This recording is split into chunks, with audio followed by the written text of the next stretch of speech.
So I was telling you, you have to attempt one question from unit number 3, which will be with internal choice.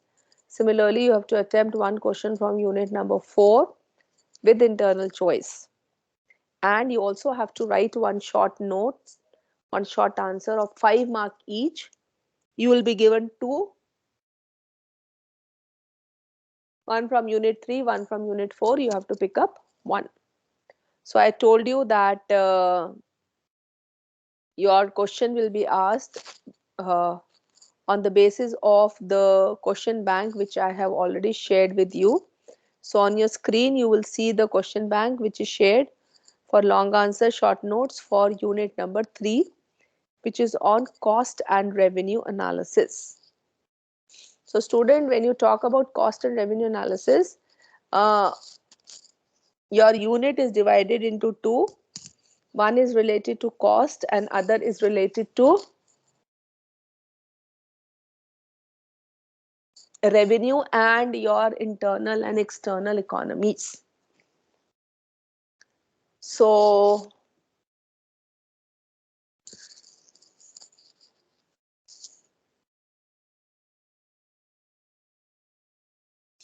one second student, just hold on.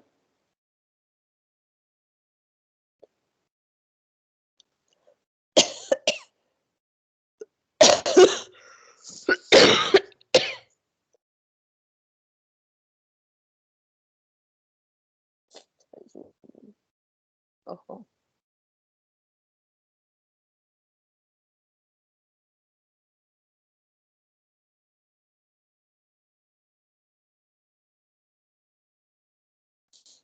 Yes. So when you start here, we are just going question wise, students. If I go question wise also, I will be able to cover all the topics which is in unit number 3. Unit number 3 is cost analysis first. And the first topic under cost analysis are the various concepts which are used for decision making. Now here you have to write the what are the various concepts which are used for decision making. You have in your syllabus, the beginning of the syllabus, you have the various cost concepts. So the cost concepts related to cost concepts of explicit cost, implicit cost, or the cost concept of related to opportunity cost, total fixed cost, total variable cost, total. Then you have the concept of variable cost and the fixed cost. All these things you have to write in your answer. Now, when you talk about the fixed cost and the variable cost, fixed cost and the variable cost, they are divided according to the cost which is varying with the level of output, or the cost which remains fixed with the level of output. So the cost which remains fixed with the level of output is called as the fixed cost, and the cost which changes with the level of output or varies with the level of output is called as the variable cost.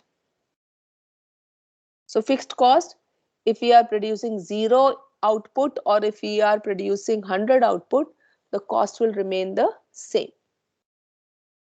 But variable cost, if we produce 0 output, there is no cost incurred. If we are producing 100 output, the cost incurred will be also proportionately increased.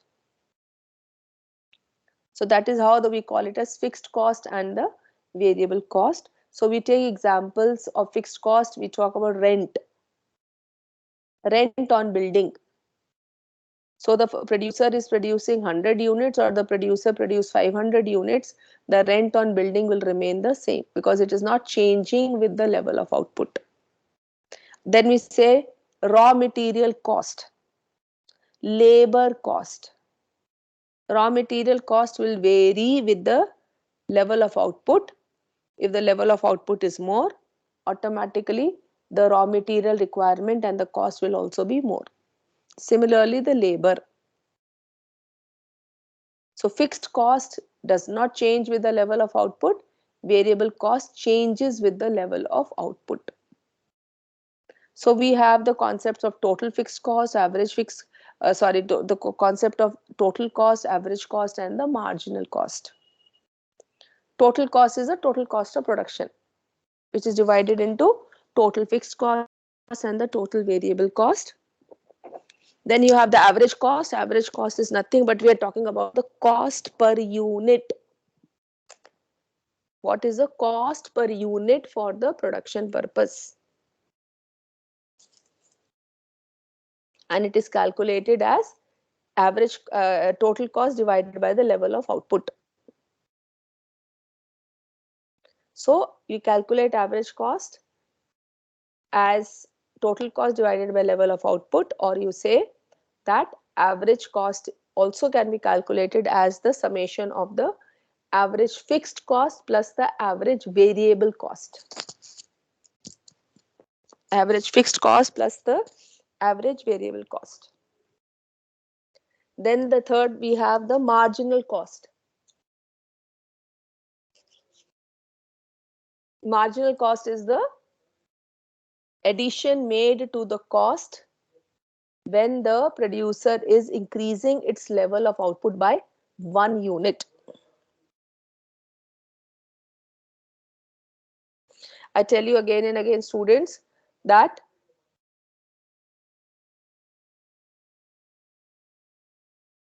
the concept of marginal cost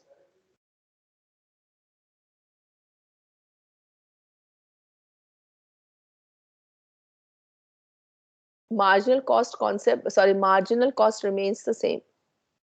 The concept of marginal. When you say marginal cost, it means that when the firm is increasing its level of output by 1 unit, what is the increase in the cost? That is what we call it as marginal cost. So if you remember, marginal cost curve is a J-shaped curve, which means that as the level of output increases, first the marginal cost will decrease, but when the level of output increases further, the marginal cost will increase. Similarly, I just spoke to you about average cost. Average cost curve is a U-shaped curve, which means that as the level of output increases, the cost per unit decreases, it becomes minimum, and after reaching minimum point, if the level of output increases further, the average cost will increase.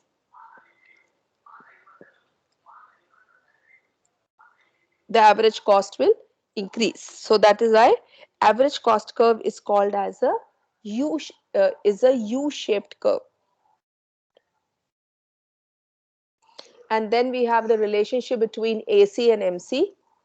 That is, when the AC is falling, marginal cost is falling, but it is lie below the AC. MC cuts AC at its minimum point. And after that, MC will be, as the level of output increases, MC will increase, AC will also increase, but here MC will be lying above the AC. That is a relationship between AC and MC. Then we have, students, the long run average cost curve. Long run average cost curve is also called as the planning curve, or we call it as the envelope curve, because it is enveloping the series of short run average cost curve. It is also a U-shaped curve, but it's much flatter as compared to a short run average cost curve.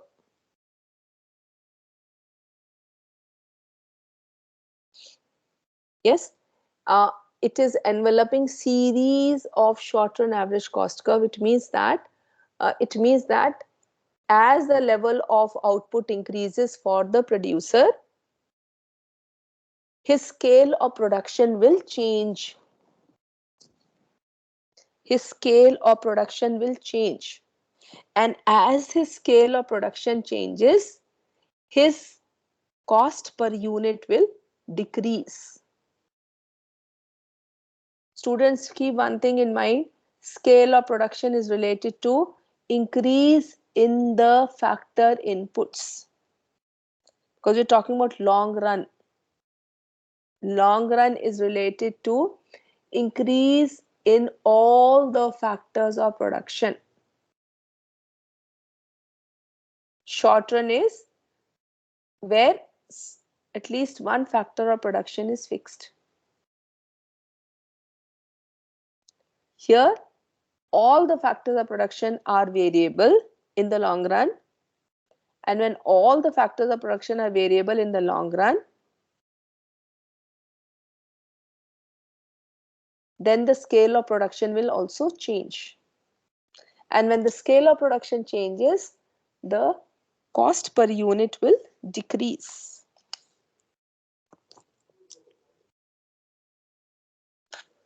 The cost per unit will decrease, and the producer is going to choose that production where his cost is minimum.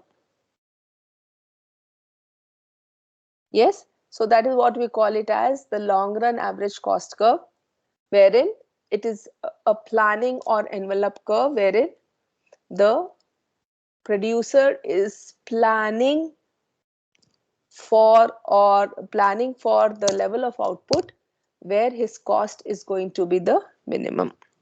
Cost per unit is going to be the minimum because it is average cost. Then students, in related to this same, we have the concept, we did the topic on economies of scale. Economies of scale means the advantages of large scale production. Advantages of large scale production.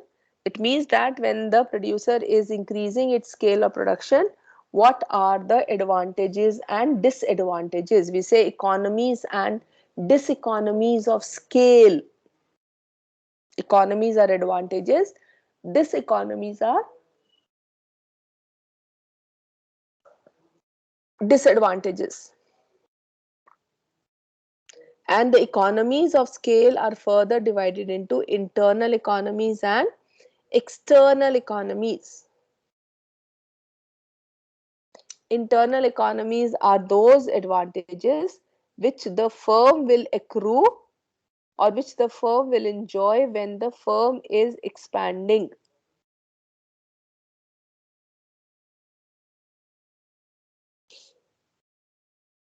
So when the firm itself is expanding, there will be certain advantages which will be accruing to the firm, which we describe it as the internal economies.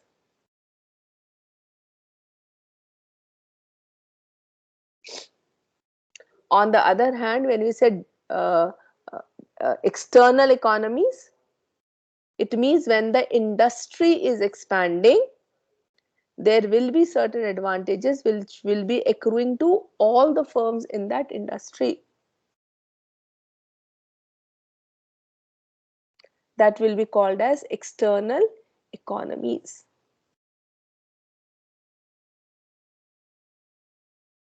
And on the other hand, diseconomies of scale are the disadvantages. Because if the firm has become very big, then after certain stage, there will be certain advantages. Sorry, there will be certain disadvantages because of which the firm's cost of production will increase. Disadvantages can be because of the lack of coordination among the employees.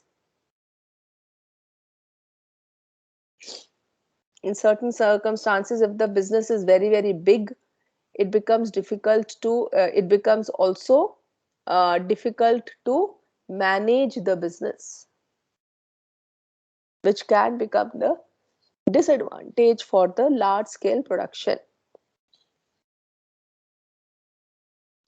Yes, so you will have students, in if you're getting this question, you will have certain points. You have to remember the points and you have to write it inside the points with the advantages and disadvantages of large scale production, what we call it as economies of scale.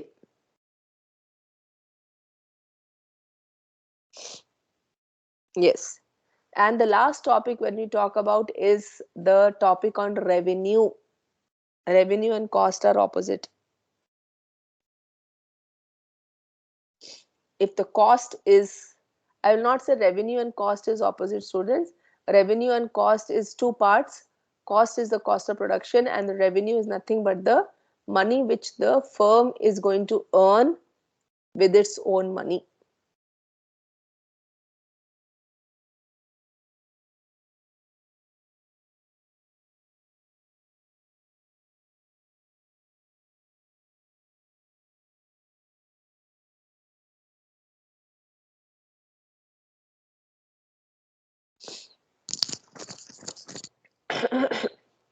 Yes, now students, when you talk about the revenue, revenue is nothing but the sales, because the firm is producing a level of output.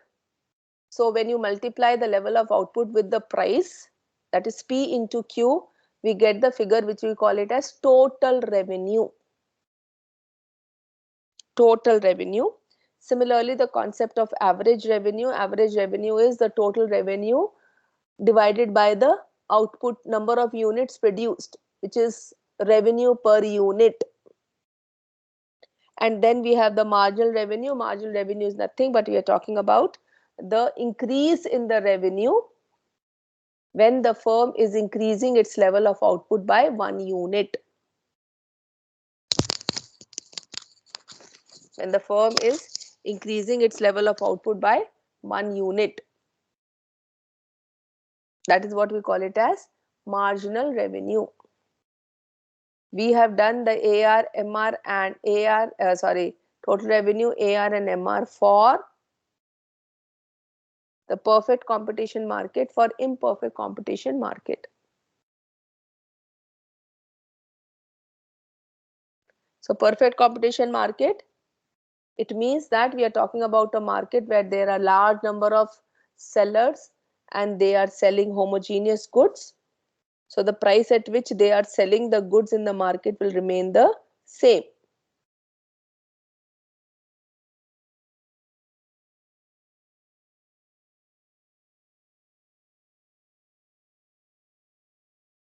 Yes, so large number of firms selling homogeneous goods. So the firms who are selling the output is selling at the same price. So he sell 1 unit or he sell 10 units, he will be selling at the same price, so that AR will be equal to MR for perfect competition. But in case of imperfect competitive market, if the firm has to sell more, he has to reduce the price.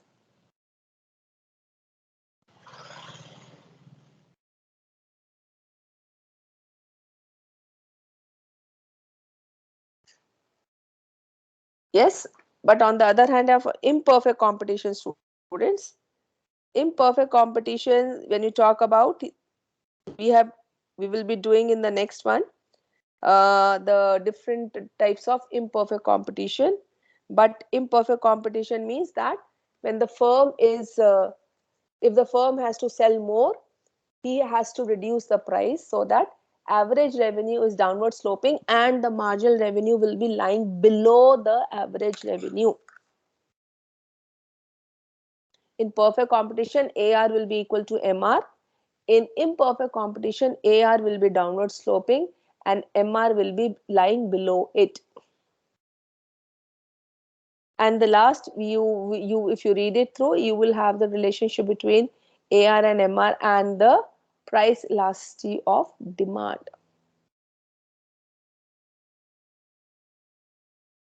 So you have the formula given and you just have to mention it in your examination if it is being asked.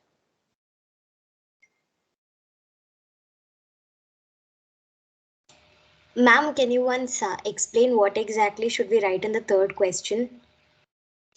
What is the third question? Explain the relationship between TC, AC and marginal cost in the short run. Yes, ma'am. You have to start from the beginning till the end, in the sense You start with the short run cost curves. Start with the total cost. Divide the total cost into fixed cost and the variable cost. Then come to the concept of average cost. Divide into ATC and AVC, and then the marginal cost. And if you remember that you have one big table, you have a big table wherein you have the output as one column, that fixed cost, variable cost as one column, and you continue to continue to add the column and calculate the TC, TVC, TFC, and subsequently the average cost and the marginal cost. Ma'am, So the cost output schedule. yes, the cost output schedule. And ma'am, when we write about the cost concept, do we also have to write about the relationship between AC and MC No, and no, all no, of that? no. You don't Okay. have to write. You don't have to write. Okay. Relationship between AC and MC usually will be asked for short notes. Okay, ma'am. And that relationship is important because we use that relationship in the 4th unit. When we are MC cuts the AC at its minimum point. Usually ask for short notes. You are not going to be writing it until and unless asked. Just explain the concept, that's all.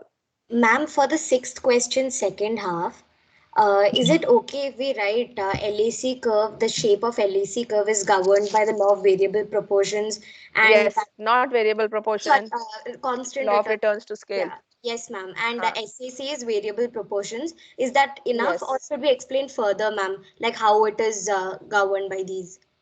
See, the thing is, any question which comes on LAC, the answer remains the same. You talk about 4th, you talk about 5th, you talk about 6th. You have to start with LSC, explain how the LSC has been derived. That's all. Okay, ma'am. Just write Ma'am, so one there's no sentence. Why it is specific reason why it is flatter than the flatter? short run. No. Why it is more flatter than the short run average cost curve? Because we are talking about a long period and it is for a range of output. Shorter period, the range of output will be less, students. And their fixed factors, variable factors. Here all are the all are the variable costs. And it's for the range of output, not for a small range of output, bigger range of output, so that as the level of output is decreasing over a period of time, the cost will start moving, start reducing slowly, because in the long run we will plan for the level of output. So that is why the range of level of output is much higher in the longer period of time as compared to shorter period of time. The scope of increase in the level of output is very less in short period, students. We can suppose if you are producing 100 units, I can increase my level of output to 120, 130, but beyond that I can't increase in short period of time, because I cannot increase all factors of production. Long period means I have the time to increase all the factors of production. So my range of scale, my range of increase in level of output is much higher in long run as compared to the short run. Okay, students?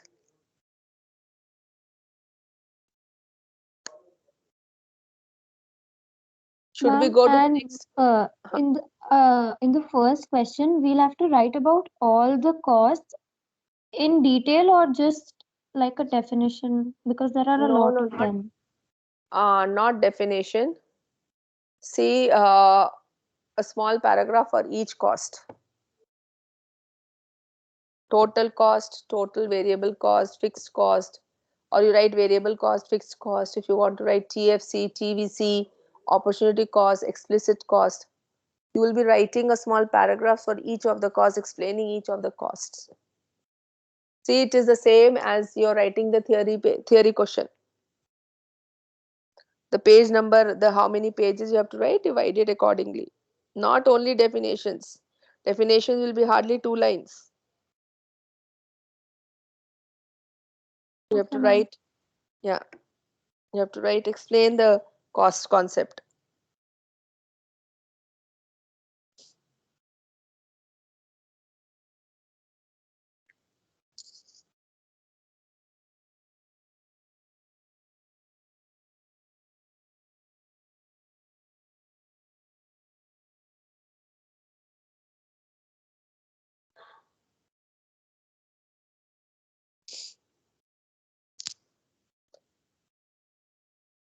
Yes, now students, so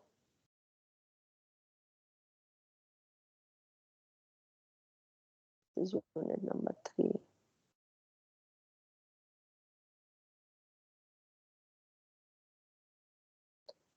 Yes, now students, unit number 4 is related to your imperfect competition. This is related to the costs, this is related to the market structure. Market structure always signifies, or it includes the nature of, includes number of sellers in the market, number of buyers in the market. Then we have the nature of the goods. Either the goods produced in the market is homogeneous goods or heterogeneous goods. Depending upon that, the determination of price. Then it also includes the entry of new firms into the industry. These are the common features which will be there in many market structure. And accordingly, we divide the market structure into perfect competition and imperfect competition. Perfect competition, as I told you, large number of sellers, and they are selling homogeneous goods. Because they are selling homogeneous goods, the price at which they will sell it in the market will be the same. No manufacturer, no supplier can change the pricing. It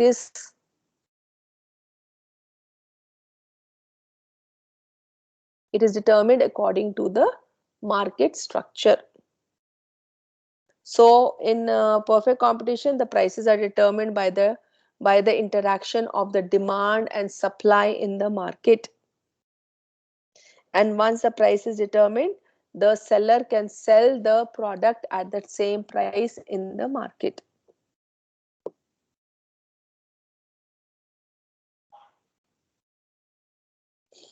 Imperfect competition includes 3 market structure. What we have done, it includes the monopolistic market structure, monopoly market structure, and oligopoly market structure. When you talk about monopoly, price output determination under monopoly. Monopoly is a market structure where there is a single seller in the market. Single seller. He is the only seller selling that product in the market. He is the price maker. He determines the price for the product. He has the monopoly power because he has the power to control the supply of the goods in the market. Single seller. He decides the price, he controls the supply of the commodity in the market. And then when you're determining the price output under monopoly, you have to divide into 2, which includes the short run and the long run. In the short run, there is a possibility that the firm may be earning supernormal profits, normal profits, or losses depending upon the demand conditions. Though the monopolist is a single seller, but still he will be facing a downward sloping demand curve. He will be facing downward sloping demand curve, which means that if he has to sell more, he should reduce the price. If he has to sell more, he should reduce the price. But the monopolist earning losses or incurring losses in the short run, it will be possible only if the demand for the product is less. If the demand of the product is good, he will be earning supernormal profits in the short run. And in the long run, if the monopolist is able to sustain the business, then he will be earning supernormal profits because he is a single seller. He is the single seller in the market. Yes, so students, if you are getting price output determination under monopoly, make it sure you write, write the features and why there is barriers to the entry of new firms. Then you should write about the price output determination in the short run as well as in the long run.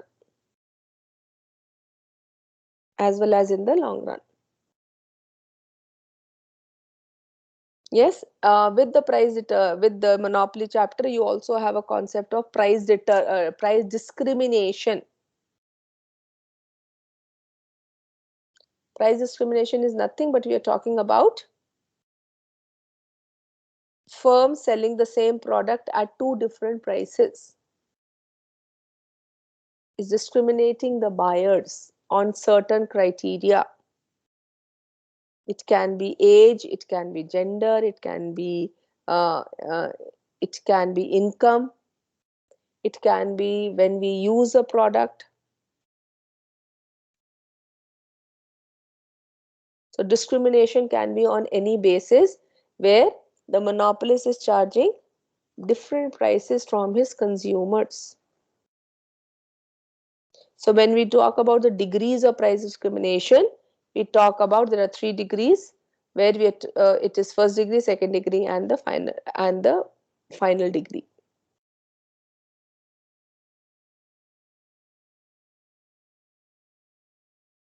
So first degree means that the firm is charging different prices from each and every consumer he sells the commodity.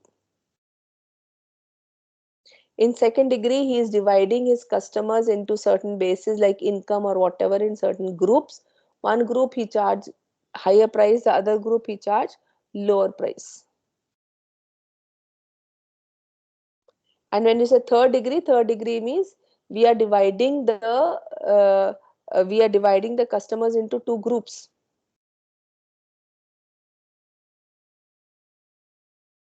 We are dividing the customers into two groups. With one group, the monopolist charges the higher price, other group they charges the lower price.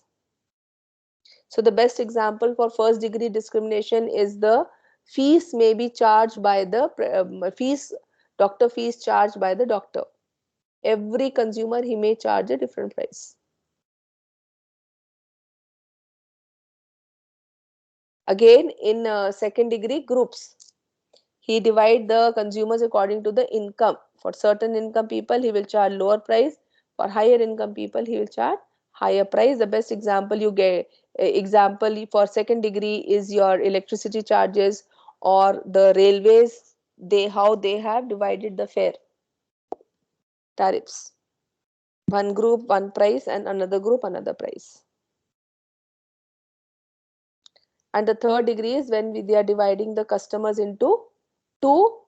One is in the nation and one is outside the nation, foreign country and the domestic market. So that is how they will charge the different prices for different products. Yes, students, so this is till now, this is what I can explain it to you today. We'll continue with it tomorrow, wherein we will be taking the 2 chapters of monopolistic competition and oligopoly in tomorrow's class. So I just wanted to remind you also that tomorrow you will be joining with the link which I am providing you for the guest lecture. So I have a second hour with you. First hour you will join Dars Sir's class, and the second hour I will continue with the class and you will remain in the lecture only. Please log in on time, students, so that Excuse me, We ma'am. are not. Will not be delayed for starting the lecture. Thank you. Tell me. Excuse ma'am, can you please repeat it? What should I repeat? About Ma'am, tomorrow? about class. Yes, ma'am. Tomorrow, student, you will have the guest lecture. You will have the guest lecture on economics, which is related to analysis of union budget. The budget was presented yesterday in the parliament. All of you know that. And so we are going to have a guest lecture tomorrow for the same. It will start at 10 o'clock. I'll be sharing the link and the flyer in the group. You will be joining accordingly. Your first hour is Shiva's class. That is mass communication class. I will be informing Shiva sir. So you will be joining not his class, but you will be joining the lecture. We are starting at 10 o'clock. Join on time. And second hour is Das sir's class. Das sir is not available tomorrow also. So the lecture will continue, spill over to the next hour, because we are hoping that it will be from 10 to 11. And third hour is mine. I will be taking the class.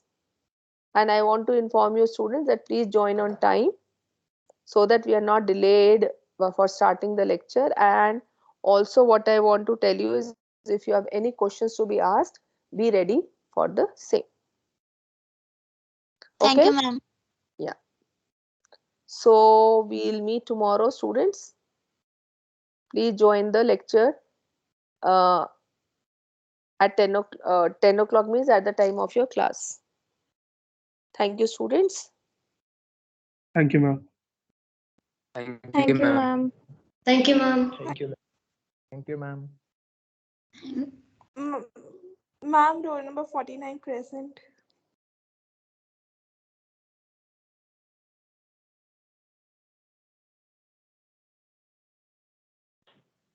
Ma'am already left.